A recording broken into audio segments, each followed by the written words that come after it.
Assalamualaikum warahmatullahi wabarakatuh.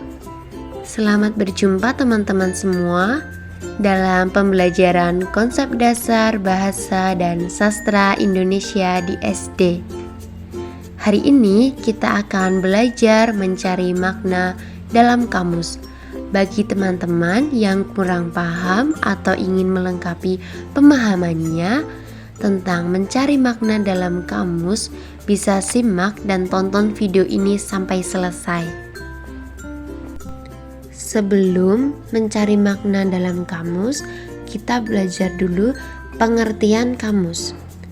Istilah atau kata-kata baru dalam teks bacaan yang belum kita ketahui artinya bisa kita cari di kamus.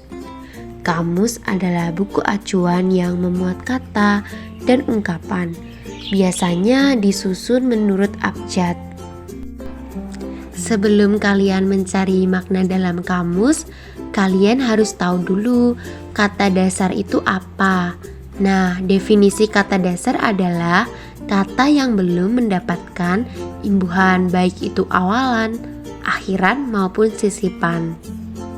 Contoh kata dasar: menyimak mendapatkan imbuhan men dan kata dasar simak yang artinya mendengarkan. Nah, ketika kalian mencari makna di kamus, yang kalian cari bukan kata menyimak, tetapi kata simak. Yang kedua, terbiasa.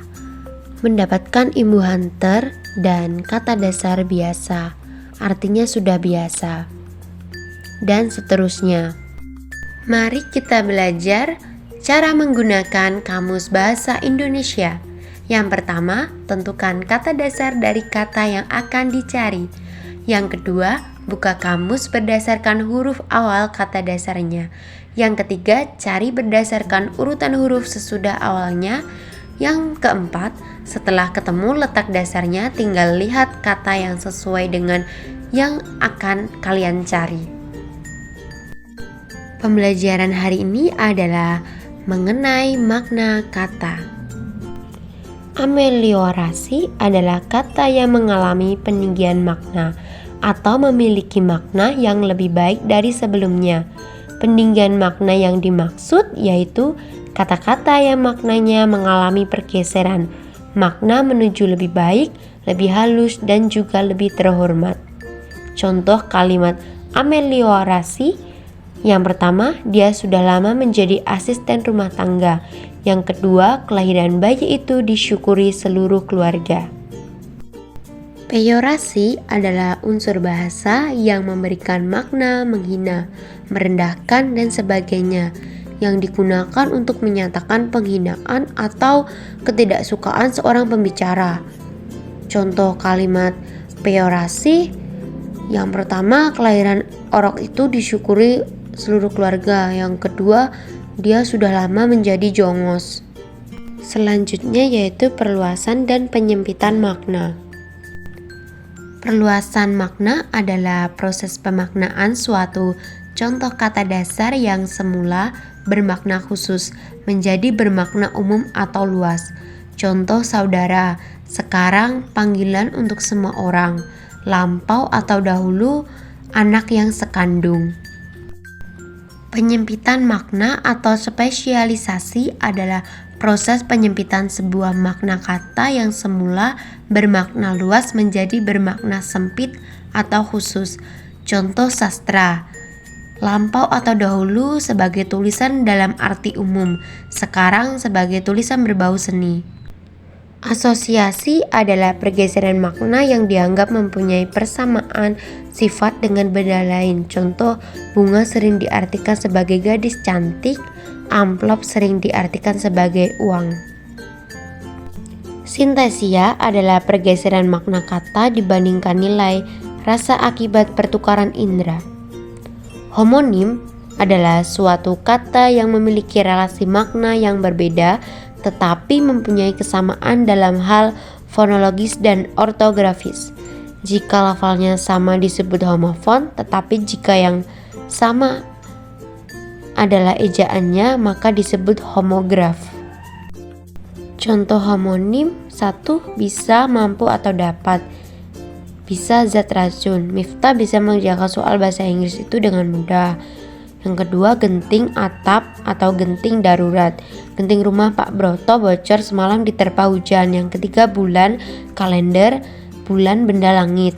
Tiap bulan Agustus selalu mengadakan lomba. Homofon merupakan padanan kata dengan pelafalan yang sama, namun ada perbedaan pada cara penulisan dan juga maknanya. Berikut adalah contoh homofon. Buku bahan bacaan dan buku bagian di antara dua ruas. Rok pakaian dan rock aliran musik. Masa dalam perkataan media massa dan masa waktu. Bank tempat menyimpan uang dan bank panggilan untuk kakak.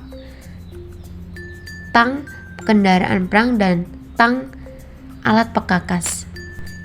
Homograf merupakan istilah untuk menyatakan kata yang ejaannya sama tetapi pelafalannya berbeda.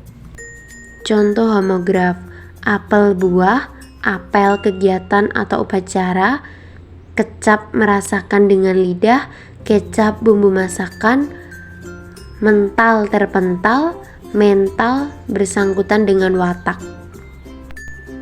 Denotasi adalah makna yang sebenarnya. Contoh, Silvi sedang menggulung tikar. Konotasi adalah makna kata yang tidak sebenarnya atau kiasan. Contoh, Udin dibawa ke meja hijau pengadilan. Hiponim adalah kata-kata khusus dari hipernim. Contoh pakaian, hiponimnya kaos, jaket, celana pendek. Perhiasan, hiponimnya anting, gelang, kalung, cincin. Hipernim adalah sebuah kata-kata umum yang memiliki kata-kata khusus. Contoh bunga, perhiasan, kue. Baiklah, cukup sekian pembelajaran hari ini. Terima kasih sudah menonton.